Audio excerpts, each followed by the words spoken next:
régime, pas d'exercice. Comment j'ai perdu le gras du ventre en une semaine.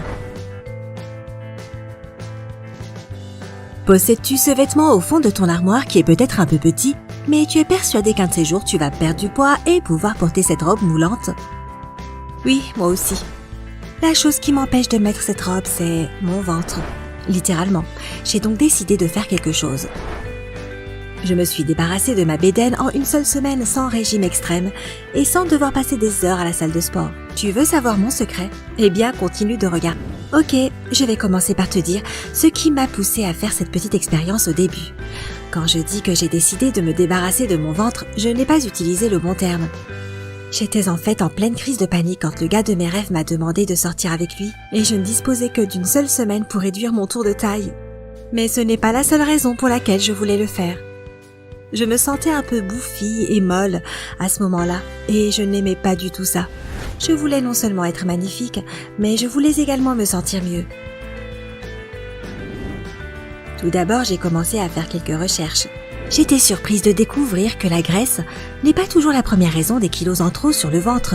Si tu as récemment remarqué que tu ne rentres plus dans tes vêtements en comparaison avec avant, cela est probablement dû à des ballonnements et à de la rétention de liquide. Cela correspondait exactement à ma situation et j'ai donc préparé une liste des objectifs que je voulais atteindre. Se débarrasser des ballonnements, réduire la rétention d'eau, reconsidérer mon alimentation et mon mode de vie.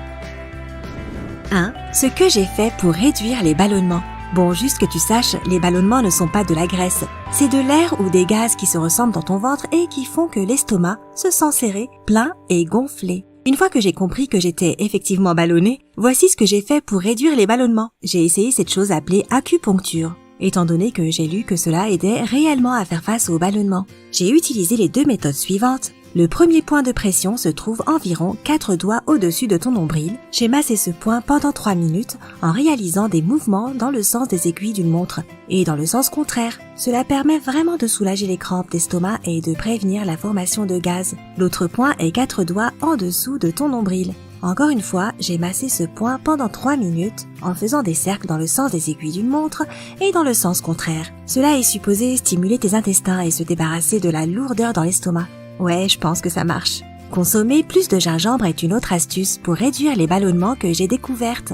Tu peux le boire comme un thé ou le manger frais. Pour préparer du thé au gingembre, j'ai pelé et j'ai coupé en dés environ 85 grammes de gingembre que j'ai ensuite mis dans une théière. Puis j'ai ajouté 3 tasses d'eau, j'ai fait bouillir et j'ai attendu qu'elle refroidisse. J'ai pressé un peu de jus de citron à l'intérieur, j'ai ajouté la moitié d'une cuillère à café de miel et c'est tout.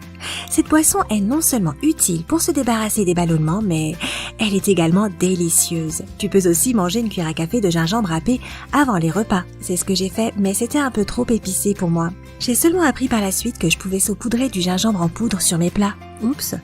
Bon, j'essaierai cette méthode à l'avenir. Enfin, avec l'acupuncture et les recettes de gingembre, j'ai commencé à ajouter de la poudre de curcuma dans mon eau et mes smoothies. J'ai également essayé de boire plus de thé à la menthe. Ils sont tous les deux très efficaces pour soulager les ballonnements. 2. Comment je me suis débarrassée de la rétention d'eau. Avoir mon estomac ballonné sous contrôle n'était que la moitié de ma bataille. Je devais également me débarrasser de l'excès de fluide qui se construisait à l'intérieur de mon corps. Du moins, c'est ce que les experts recommandaient de faire selon mes recherches. Voici exactement ce que j'ai fait pour me débarrasser de la rétention de liquide. J'ai énormément réduit ma consommation de sel. J'ai lu que trop de sodium, qui se trouve dans le sel, fait que le corps retient plus d'eau. Cela expliquerait cette sensation bouffie que j'avais avant de commencer l'expérience. J'ai inclus plus d'aliments riches en potassium dans mon alimentation. Le potassium aide à réduire la rétention d'eau en diminuant les niveaux de sodium dans le corps. Cela te fait également uriner plus. Et cet excès de fluide s'évacue donc de ton corps. Pour cette raison, les tomates, les bananes, les épinards, les avocats, les betteraves et l'eau de coco sont devenus mes meilleurs amis. J'ai également essayé plusieurs fois de faire du thé au pissenlit. Cette herbe est un diurétique naturel, ce qui veut dire que, comme le potassium, elle augmente la production d'urine dans le corps. Cela fonctionne vraiment. Mais si tu décides de tester cette méthode, sois prête à devoir aller régulièrement aux toilettes.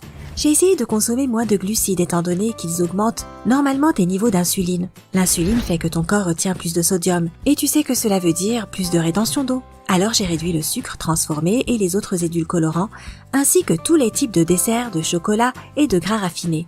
C'était certainement l'un des aspects les plus difficiles de cette expérience. Mais pour te dire la vérité, ce n'est pas un régime restrictif, donc tu n'as pas vraiment l'impression de faire un régime. Enfin, ton plus grand allié quand il s'agit de réduire la rétention d'eau est l'eau. Étonnant, n'est-ce pas? Mais c'est vrai, plus tu bois de l'eau, moins il y a de liquide retenu dans ton corps. 3. Comment j'ai changé mon mode de vie et reconsidéré mon alimentation. Avant de commencer cette expérience, je n'avais pas la pire alimentation possible.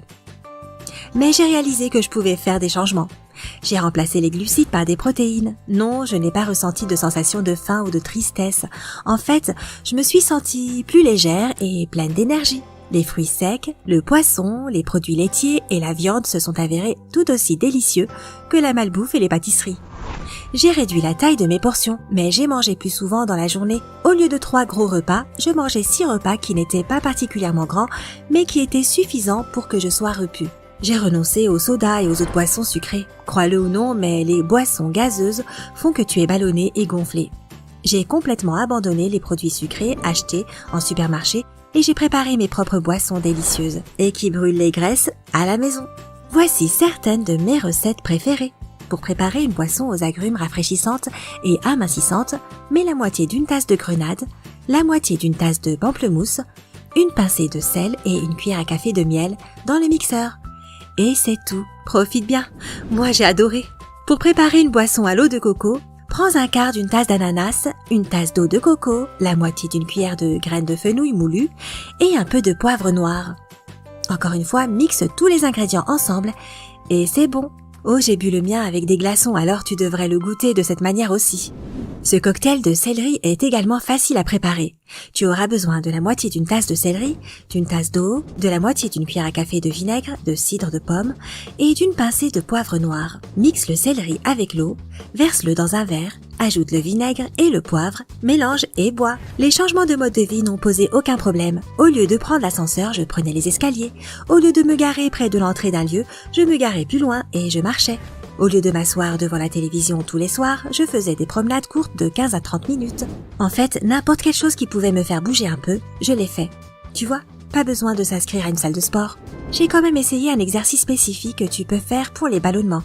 Et il s'appelle l'aspirateur d'estomac. Ce n'est pas aussi effrayant qu'il y paraît. Tout ce que tu dois faire, c'est te mettre à 4 pattes et inspirer profondément tout en relaxant les muscles de l'estomac. Ensuite, quand tu expires, contracte tes muscles de ton ventre et reste dans cette position pendant 20 à 30 secondes. J'ai fait ça pendant seulement 5 minutes par jour et j'ai vu une grande différence en une semaine.